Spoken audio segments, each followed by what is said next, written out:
All right, everybody, welcome to the OSL tiebreaker round here. We are going to be dealing with Group B. I am Matt here with you tonight. We are starting with our first game now. Of course, the gentlemen here that we're going to be playing are going to be Yellow, Pure, and Zero. This is going to be a round robin, meaning that if you win 2 of your games, you automatically move on to the next. The worst that could happen is if everybody goes 1-1 and then there's another tiebreaker. I kind of doubt that's going to happen, but I have absolutely no idea. There's Pure prepping for this. Now, Pure is the lone Protoss. He is sandwiched between Yellow and Zero, and he is literally sandwiched between them. He is playing Yellow first, and then he is playing Zero in the next game. So he has 2 very tough games ahead of him.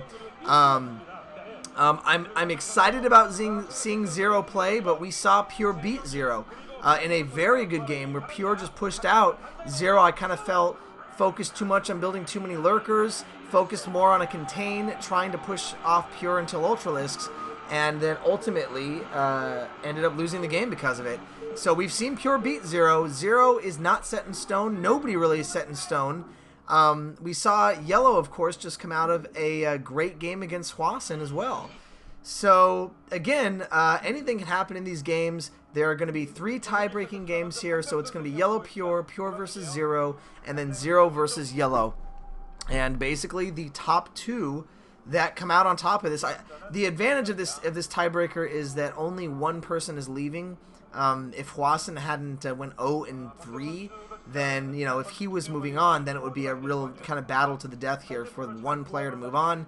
Luckily, that's not the case. So each player, you know, does still have a chance. If you lose one game, you just have to make sure you win the next game.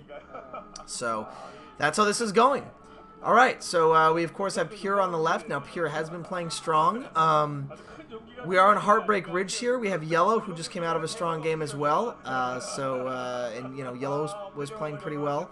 Let me talk a little bit here about the round of 8. So far in the round of 8, we have Jaedong, Movie, Calm, Shine, Stork, and Flash. So that is 3 Zergs, 2 Protoss, and a Terran.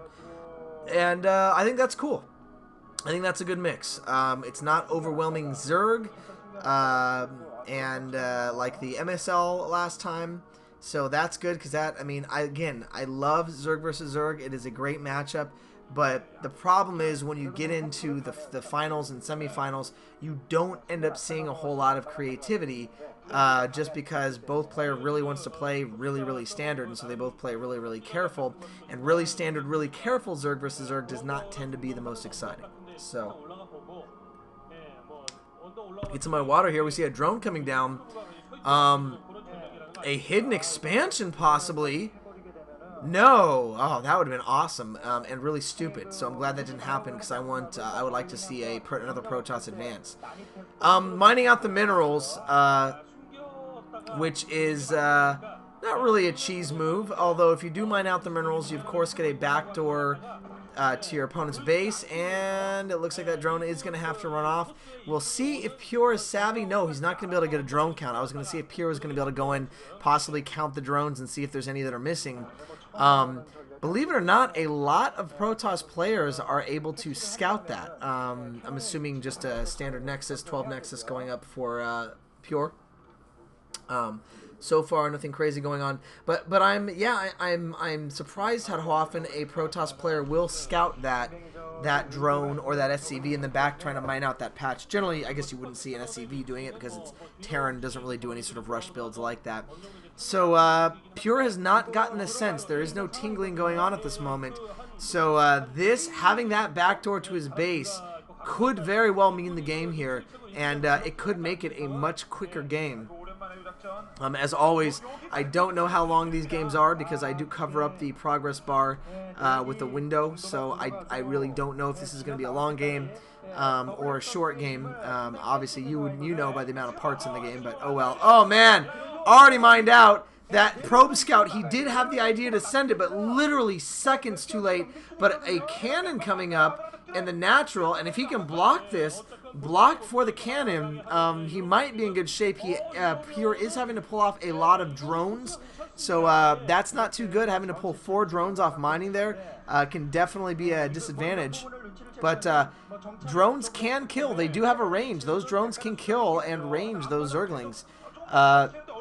We don't see any other Zerglings coming out quite yet here. Just a double expansion going on quickly, which is actually a really smart move by Yellow because of the way that he's able to hold back and really keep the economy at bay. But wow, a nice drone, a nice pro block there. Cybernetics core going up. Good placement on the cannons. And it's just a matter of if they come back, which is what I'm wondering. Oh man, because the Zerglings could run by. It looks like Pure might try to block that with his Zealot, which would not be a bad idea. See the Forge, obviously not quite spinning yet. I'm not sure. It wouldn't normally spin, so I'm not sure why the observer was sitting there checking that out. You normally don't see the +1 quite yet in this game. Lair going up here, so I'm thinking we're going to just see kind of a Mutalisk harass come out here. Although we could see a tech to lurkers to try to use that back ridge to try to take out the probes and stop mining on the secondary. So that would not be a terrible thing to see here from the Zerg. And we'll have to see if he goes for the... I'm assuming he's just going to go for the Mutalisk because we don't yet see a Hydralisk Den going up. So, which is very standard. Get the Mutalisk harass out, kill a few probes, and just try to cripple your opponent. So I'm guessing that's what we're currently going to see here. Probably a 3-hatch Mutalisk build coming from Yellow. I was going to check right now to see what Yellow's stats are. I'm trying to keep an eye on here and see what Pure's stats are as far as against Zerg. So I am taking a look at that right now. It's nice having this MacBook on loan from work here where I can do stuff like this. Having 2 computers is quite handy when you're doing this. Overlord going to go down there. So it looks like Pure actually has not fared too well, at least recently. He actually lost the last game he played against Yellow before the tiebreaker. So that's not good. Although, of course, there was the game I mentioned where he did beat Zero. He's kind of been on and off. He is less than 50%. He is about 46% against Zerg. Hasn't quite figured out the Zerg versus Protoss matchup, the one that everybody's raving about being imbalanced, which again I don't buy. But then again, Yellow isn't amazing either. He is 50%. He did beat Pure when they played in the of course the last sets of games before this tiebreaker here. And he's beaten Jangbi, which isn't a huge deal in my opinion. Wow, multiple Overlords clumped together, gonna get taken out. That's actually a pretty dang big hit there. At least one Overlord's going to be able to go down before any Hydralisks pop out here, or Mutalisks. Not going for the weakened Overlord there, just going to get the Scout.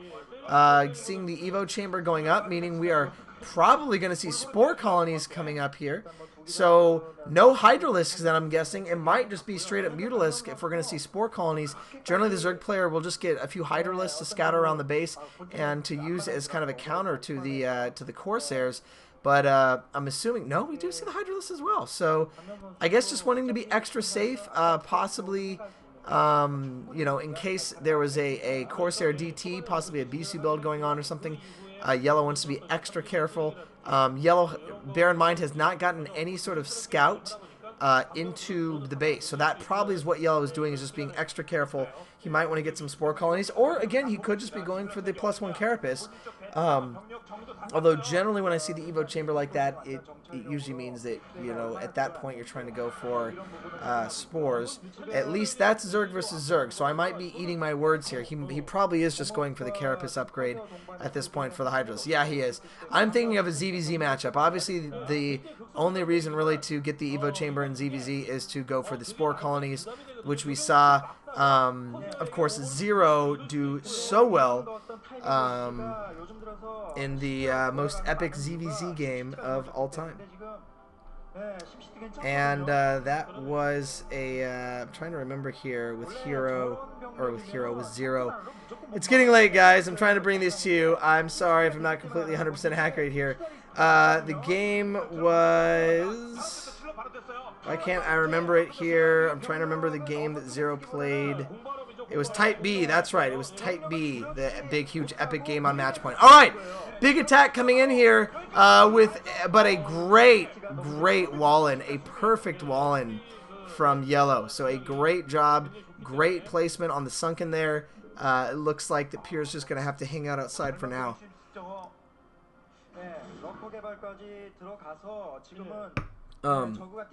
It looks like Pierre is going to be going for another expansion already, which is fully being scouted. So he's going to have to try to get up a cannon or two to try to defend that. Not a bad idea, although that generally is going to be the first thing that you're going to see Yellow go for, is that bottom expansion. Yellow is doing quite well in getting a big army going. You'll notice